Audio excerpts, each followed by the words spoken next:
I have a couple of simple tasks here this afternoon. One is to welcome, on behalf, as the MLA for Swift Current, welcome all of our out-of-town guests who've been here for meetings already, to say hello to all of you. On behalf of the province of Saskatchewan, my second task is to introduce my friend, the Governor of Montana, Brian Schweitzer. Before I get to either of those tasks, I want to give you a bit of an update. You may have heard the job numbers are out in the country. There's some good news nationally. The unemployment rate is staying flat at 8%. I think the results, the unemployment results, have beat the street. I think people are pretty encouraged about what's going on in the country. What about Saskatchewan? Well, there's still some challenges across the country. Newfoundland, which has had some momentum, is down 8,700 jobs year over year. PEI is unfortunately down 1,800. Nova Scotia's down 3,500 jobs year over year. New Brunswick, 1,500. Quebec's down 10,900. Ontario, who we should be very supportive of at this point, I'll tell you, they're continuing to struggle a little bit. They're down 160,900 jobs. Manitoba's down 8,200. Alberta's down 18,200. BC's down 66,400. And there is one province in the Dominion of Canada that's up. And that's our province right here. It's the province of Saskatchewan.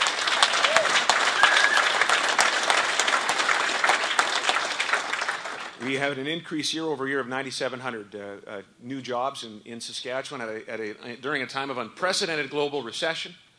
And so while we are grateful for that, and while the government, by the way, acknowledges good fortune and providence as the source of much of the momentum that we are trying to continue, and I do appreciate the theme of the conference, we are going to be working very hard, all of us, chambers of commerce right across the province and business leaders in the government, to keep this momentum going, to keep the story of Saskatchewan moving forward. And you know, it's obviously good for the country when Saskatchewan is a have province, and when we're contributing as a have province to the country, when we're creating jobs perhaps for others who have lost their jobs in other provinces. That's when Canada's working at its best, when there is opportunities in the regions. And I think we're also proud of that new role that this have province of ours is playing in the Dominion of Canada. You're not here to hear from me, and actually I'm looking forward to hearing from the Governor as well. We've had a good couple of days, so I do want to provide a bit of an introduction if I can. I first got to be a little bit aware of the Governor of Montana because I'm a bit of a political nerd, and I watch all the political conventions, the United States, our conventions. If they're covered on TV, on CNN, I'm going to watch them. And I don't know if you remember, in August of last year, the Democratic Party of the United States gathered in Denver, Colorado. And I think it's about a 3 or 4 day convention typically, Brian, is how that works. And there are a number of speakers that appear on that dais and give speeches, some pretty amazing speakers, from Ted Kennedy to obviously the presumptive nominee, and then the nominee, the future president of the United States. But the star that rose into the American political firmament that night, well, obviously Barack Obama was a bit of a star, but he was sort of rising before that, I'd say, Governor. The star that everybody was talking about during that week was the Governor of Montana. In fact, I remember watching the panel on CNN, moderated by Wolf Blitzer, talking during at least some of the speech when you were at the podium, Governor. And I remember them saying, you know, I think we should stop talking and listen to this. This is the best speech of the convention. And you know, pundit after pundit talked about what the Governor of Montana was saying in terms of the future, in terms of the present challenges in his country, and obviously across North America. And he certainly got my attention. And I went online. You can actually go online. You should check his speech out on YouTube if you haven't.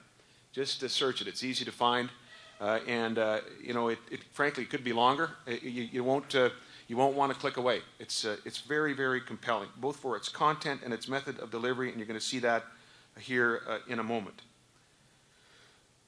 The Governor is, I would say, first and foremost, based on what I know a little bit already, a husband and a family man, husband and a father. He's married his college sweetheart, Nancy, who was born in Calgary and moved to Billings at a relatively young age. The other thing you should know about Brian in terms of his personal life and Nancy is they have a couple of border collies. One of them is named Jay. And I was at a Western Governors meeting last summer and noticed that the dog is also at the Western Governors meeting. In fact, I found out later that he goes pretty much with the governor every day, including the capital, where we visited him A few months later, Jag was at the Capitol and very, very well behaved and always at the governor's head. If the governor goes for coffee, Jag goes with the governor. Beautiful, beautiful border collie. We also have a border collie at home. So his name is Zeke. And not quite as well behaved, frankly. Wouldn't have him at a meeting, I'll tell you that. But Jag and Zeke have something in common. Jag, the border collie of the governor, has written a book. And Zeke has eaten several books.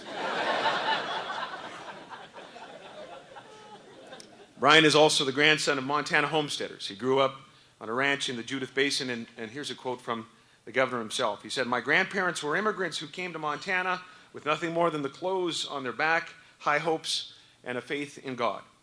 And so from these humble beginnings, the governor grew into a world traveler, a man of ideas, someone experienced in international development. He's traveled to 37 countries around the world, and his biography cites many global accomplishments, including supervision of irrigation projects around the world and construction of the world's largest dairy farm in Saudi Arabia.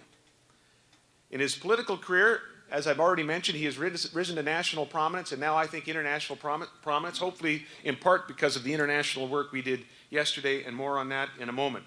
In fact, I could tell you, the governor was very well received by our press gallery, which is no easy feat. The governor yesterday gave a speech in the rotunda of the legislature and then gave a press conference. We had a scrum.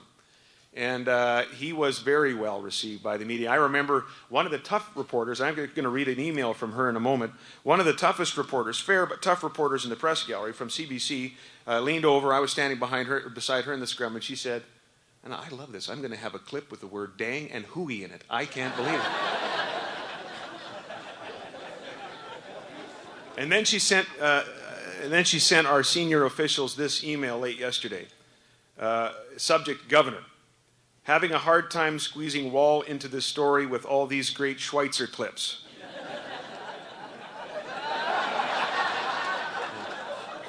So don't come back.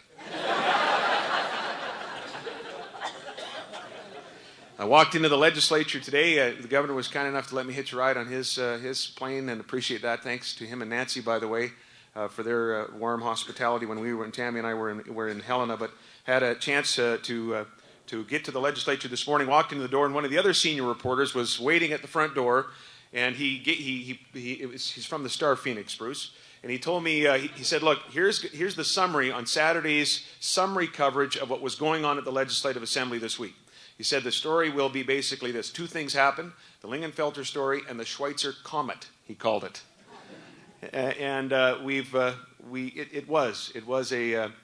was a bright day at the legislature yesterday, not just because of the governor's appearance and the things that he had to say and offer and how he says them, but what we did together. We signed a memorandum of understanding that will move our respective jurisdictions forward with the support, we believe, of the Obama administration and the Harper government in Canada. We'll move us further onto the vanguard of, I think, one of the most important issues facing our economy, the economies of the world, and that's this nexus, this confluence of environmental policy and energy policy. And I'm going to let the governor get into it, but we're going to pursue and lead the world in clean coal technology and carbon sequestration as a result of the project that will come from the memorandum of understanding that we have signed. You've probably heard me quote Abraham Lincoln's story about what he thought about public service. He said that he told the story of the man that was tarred and feathered and rode out of town on a rail. And he likened it to public service. He said, if it wasn't for the honor of the thing, I'd just as soon walk. And, you know, yesterday it was just an honor to be able to be your representative and to work with the governor because we weren't thinking about tomorrow or the news cycle the next day or even the next election. We were truly there planning for 10, 20, 30, 40 years down the road, to leave things better than we found them, hopefully. To take some risks along the way, frankly, to get there. And that's why it was just a great day.